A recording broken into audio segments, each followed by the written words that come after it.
आज की ताजा खबर।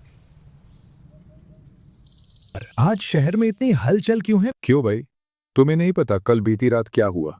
ऐसा क्या हो गया है बीती रात? मुझे भी बताओ। मैं बताता हूं।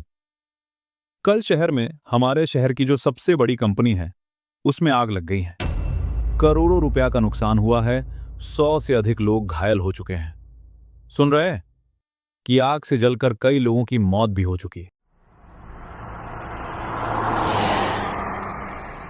चारों ओर मायूसी छाई हुई है। उसी कंपनी में काम करते थे माधव और नरेश।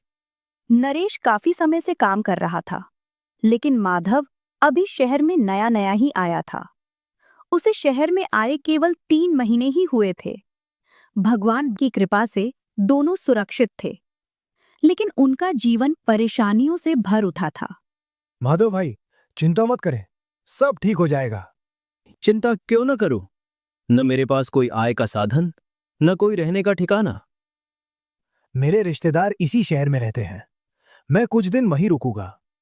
तुम भी मेरे साथ रुक जाना, जब तक कोई नया काम नहीं मिलता। तुम सही कह रहे हो, लेकिन मुझे गांव जाना चाहिए। मेरी माँ मेरी चिंता कर रही होगी।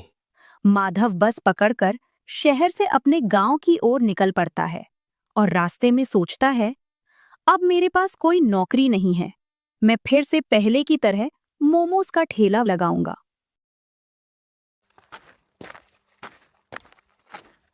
माधव घर पहुंचता है और देखता है उसके पिताजी खटिए पर बीमार पड़े हैं। पिताजी, पिताजी, आपको क्या हो गया? कुछ नहीं बेटा, बस थोड़ी तबीयत खराब है। मैं अभी डॉक्टर को लेकर आता हूं।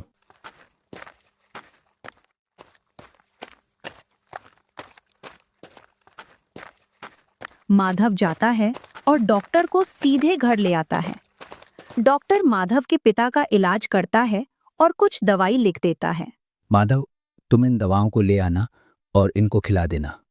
इनको बुखार हो गया है, कल सुबह तक ठीक हो जाएगा।